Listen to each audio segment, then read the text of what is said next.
Chef Steve is now going to make pork sausage. Italian sausage. Italian pork sausage. So the meat has There's already Linda in the background. Hi. The meat has already been cut off the bone. It's pure pork shoulder. About 11 pounds of meat here. So I'm going to run it through the coarse grind once, and then I'll be ready to add my seasoning and mix it by hand.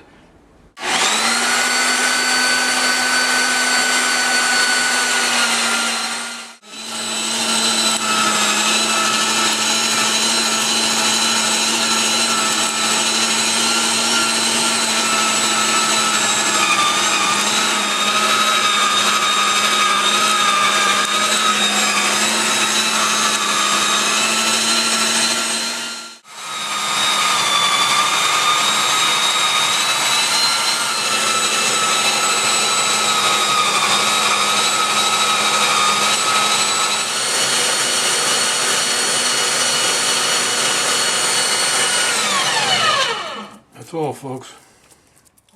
But you know what, making fresh sausages is nice. I don't have to spend the next day or the rest of the day smoking it for 6 hours. I'm going to mix the 10-11 pounds of sausage meat with the spices while adding a few cups of cold water. I'm going to mix. And what spices did you use? Well, since it's Italian sausage, I've got some garlic, I've got some right amount of salt, black pepper, a little bit of sugar, some anise seed, and quite a bit of crushed, about an ounce and a half of fennel seed. So, I really smell and the also a little anise red and pepper and a fennel. little crushed pepper too, since it's Italian. So what I'm doing is mixing it here with a cup. I'm going to probably add 2 more cups of water to this batch before I get done mixing it. I've got to mix it real well to make it flow. You can't stuff it if it's just ground like this. You can't run it through a stuffer. You got to get the viscosity of the meat. Besides, it adds, as Padma would say, bulk and juiciness. I'm using about 6 ounces of salt by weight for 25 pounds of meat. Rather than just seasoned ground pork, you've got to add enough salt and mix it so that you wind up having a conversion in the meat. And I think the term sausage makers use is you go through a process called extracting the myosin from the meat. Myosin, that's like when you chew some gum. After you chew it a while, it gets kind of hard and gummy, as opposed to when it's fresh, at least when you first started chewing. Well, that's the stage I'm getting with this mixture here. Once you mix the salt and mix it, you have to get the stuffing process reasonably quickly. I'd say within 20 minutes, 15-20 minutes, because when this stuff is mixed, the sausage will start setting up, firming up, just like cement would. Whoa. It's thick and done. Even after the water, see, it's like chewed gum. Whatever. So anyway, see, that is sausage. Now that's going in the stuffer container. This is what they call a 12-pound crank stuffer. I'm trying to stuff it all in here and leave no air pockets.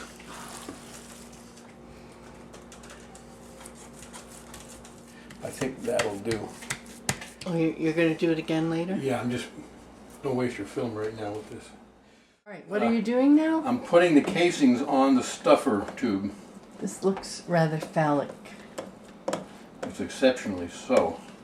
And, This is like an extra long prophylactic there.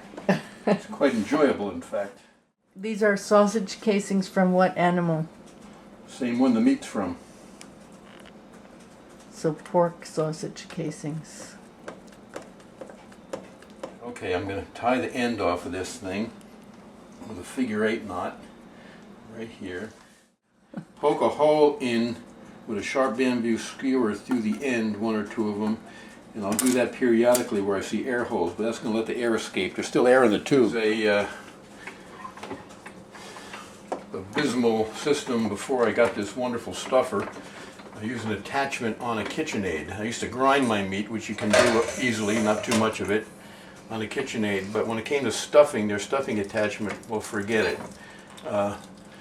You needed two people. There it is. And Wow. So you just make it endless lengths? I will with this. When I do kielbasa, I make a couple of feet and then I tie it off and make a loop and resume. Here I'm going to stuff because I'm going to make links. And we'll get, after I get a bunch of this stuff, we'll be able to see how we go about making the links. So I'm going to make a good number of feet of this, and I'll just keep a coil going. But anyway, here's your Italian sausage. So it's just pressing down on the meat and shooting it out the spout. But you can see why it's important to have the texture of the viscosity of the sausage meat. Okay, what I'm going to do is stop here, and I'm going to tie off this amount of sausage, and I'm going to add the rest of my meat, but I will poke an air hole, get my scissors, cut this about here, tie another figure in knot to seal it off. Make them about like this. I just want to be a little bit careful. If you grab it and pinch lightly and just squeeze and do about where you want the next one's going to be a gauge, you'll shrink up a little bit. You just hold on either side of that, give it a couple of twists, and you got a link. Now we can just move on down the board. Do the same thing here, carefully so I don't rupture the cases. So I didn't want to stuff them too tight. That's another thing. If you stuff them too tight, you tend to rupture. But I'll be careful with that. I'll just get it and give it a couple of twists there. Go on. Wow. Let's see, where the heck am I? I'm trying to make a nice little for myself, and I'm screwed up here. Let me see. Batch number 2 is on. Good. It goes in the bun. There they are, the little sausages.